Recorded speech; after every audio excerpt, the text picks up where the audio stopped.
Hello everyone, welcome back to my channel. I hope you're doing absolutely fine. So let me set the context for the today's video. We'll be looking into a very important skill which is needed for the AI, that is prompt engineering. So you can say prompting as well, because most of the people say, okay, I know to prompt, I can get the things done with AI, but I would say you can go beyond that.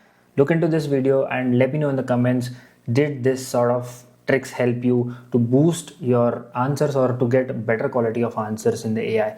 Why I'm specifically telling you this is because you know for a fact that to a human also, if you ask something, if you don't ask a right question, you cannot expect a right answer. It is the same case with the AI as well. If you don't ask the right question in a right manner, or your expected output, you are not gonna get. You will get answers because LLMs are good at answering your questions very quickly, but not accurately. Why I'm saying this is this you can relate probably 2021 or 2022 when the LLMs were in the market, where the LLMs were not super intelligent to give you answers, but eventually evolution has made the LLM better, but not the best. So today we'll be looking at how you can utilize few tricks and tips to enhance the quality of answers what you're getting from the LLM. So moving on to the screen, I have opened Gemini on the left hand side, on the right hand side. So left hand side will be bad prompting, right hand side will be good or better. Good is very subjective here, because as a developer, good prompt can be very specific, and to some other senior developer it can be not very good prompt. So it is a subjective to me. Good, if I say, it is very subjective to me. It can be better for you as well. So why prompting? So prompting is necessarily giving a clearer instruction from where AI can understand what exactly as a user you want, and what sort of or what format you want. So let's say I need to know about APIs, very random. So on the left hand side, obviously the bad prompt. So what is API? So this is an example of bad prompt. What is API in Python context to fast API? So can you see on the right hand side, I have given more context. So if you see the responses, the analogy of the API is, okay, if somebody is reading, okay, what is API on a general level, you will understand. But I am being very specific on the right hand side. I'm giving it more context. I need to know about what is API in Python in context to fast API. So my scope of answer got limited. So this is why this is a very simple comparison of prompting. So on the left hand side, it is very vague. It doesn't know. It will throw you an input. So probably it will give you examples of Java as well. Nothing as of now. It hasn't given any examples, but generally it throws some random examples of Java or Python, whichever is like. So this is basically called as direct prompting. So here is the thing you need to notice, that when you design a prompt, you need to have certain structure. Like you need to give a role, you need to give what you want to do and what you want not to do, and what sort of output you are expecting. So this is pretty simple. So let's go one by one, and let's figure out what I was saying. Let me give a shot that I want to have a fitness routine, uh, create a 7-day workout plan, as I am a beginner. I am new to it. Give me the output in table.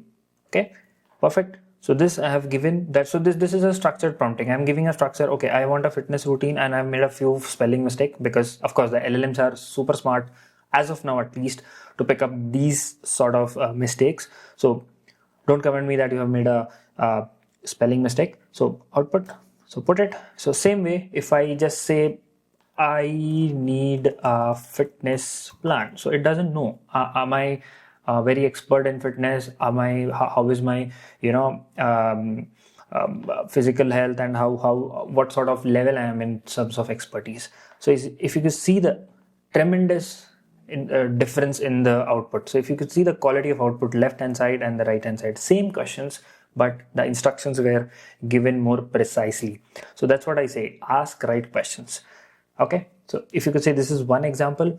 So this is what I would call it as a structured prompting. So there are a few types of prompting. So let's look one by one. I'll cover the major 4 or 5 are there. Probably you can incorporate in your workflow. Either you are a programmer, either you are a content creator, or either you are some sort of working where you really need to reply on large number of escalation mails or something like that. You can use this instruction by so that you can give more context around the thing what you need. By that you can extract a lot of information from the LLM. So that's it. So that is what this is. Nowhere we are not talking about the agentic AI or anything. This is a plain chatting using LLM. That's what I'm saying. Okay, so let me go to back. Okay, we are in the chat window. uh, there is something called as few shot prompting. What I mean to say few shot prompting is I will give few examples to do something. I have something in my screen, so I'll just copy paste it. Just don't want to waste a lot of time by typing. So let's say I'm gonna give this as input. AI saves time, AI improves. So what I'll do is I'll give example number 2. Okay, example 2. Okay, so now something similar, I'll ask the question. So this will be, I'll feed it, so this will be in the memory, right? So now let's say I'll just ask. Okay, it just opened up. Okay, so ideally just it's fuzzing around with the pattern, so that's okay. So if you ask this, maybe this question, ideally it should reply the same way it was replying to the other example. So if you see, optimizes capacity capital expenditure. So this is how simple it is. So this is what we call it as few shot prompting. So now it is called as, this is my favorite, this is role based prompting. So the same thing, fast API. So imagine I am maybe not imagine, let's go this way. Act as a senior data scientist and explain me let's say explain me random forest. Random forest. So it'll throw at an output which is meant for senior data scientist.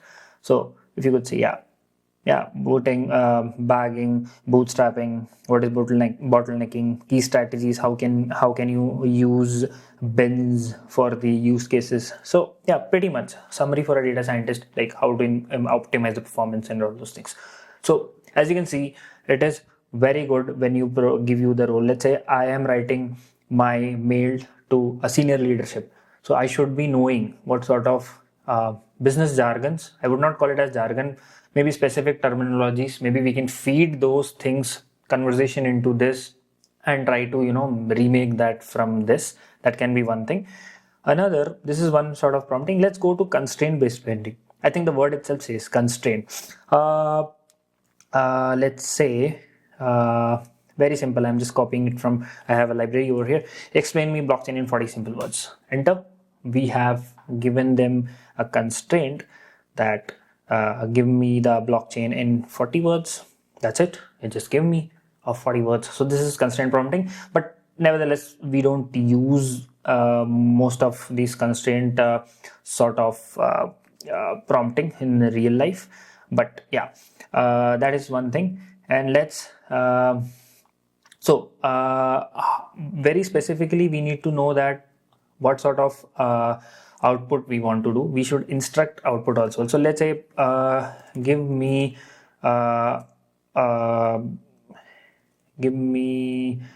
plan to study AI and blockchain and tell me the learning curve as well with the complexity involved in it. Give me a table format. That's it. So I'm not very clear about prompting here, but yeah, I just give it a table format. Ideally it should be able to throw me a table format. So yeah, as you can see, it is giving. So this is how you instruct it. So yeah, it has given image as well. So that's what, if this thing you were doing it in 2022 or 2023 when the LLMs were not so mature, you might face, I said you might, because now it has been improved, and currently going at 2026, 2027, the Claude models and all those things will give much better answers, I would say. So right now the model is at, I think, thinking of, this is in the fast. If you, so that's what, if you ask the same question with the GPT models, there is a high chance that you might get different answers, because the formulation of answers are very different in different models as well. Very important thing I have forgot to mention here is there is something called as chain of thought. So that is also a sort of very important sort of prompting which you need to do. So imagine a very good use case I'll give you is, your mathematical teacher will ask you to solve some problem. You directly goes and give the answers of the word problem, but she need to know, is the step right, because we do have marks for the step, right? So let's say chain of thought, I'll give you an example. Okay, so how I'm, let's say, sometimes you have to explicitly ask the LLM to give instruction. Let's say, how do you calculate the number of days? So this is my question. Okay, so first, if you see, it gives a single answer, uh, ideally. Then it gives the, yeah, it is giving. So earlier what used to happen is, it just stops over here. I'm not instructing. Ideally, if you need it short answer, just put this line and just put an additional line that explain your thought process in detail, and hit enter. This line will take you to a process called as chain of thoughts. So every chain, like every process, if you could see, define the scope of the boundaries, determine starting the days, determine the days in intermediate ending, sum of the result, and it is 40. So by this, if the, let's say, LLM makes some sort of mathematical mistake, you can pitch in there, and you can put your human intelligence there and maybe try to correct the problem. So this is very important sort of prompting which you need to take into the account when you use it. So that's all I have for this prompt engineering video. What you have to focus is to ask the right question. If so, try applying these the sorts, and I'll be linking few of the articles below to, you can improve. There are certain frameworks you necessarily don't have to follow and all those frameworks, but yeah, probably take habits of writing good prompts. Eventually it becomes just a cakewalk for all of us. And yeah, see you in the next one. Bye bye.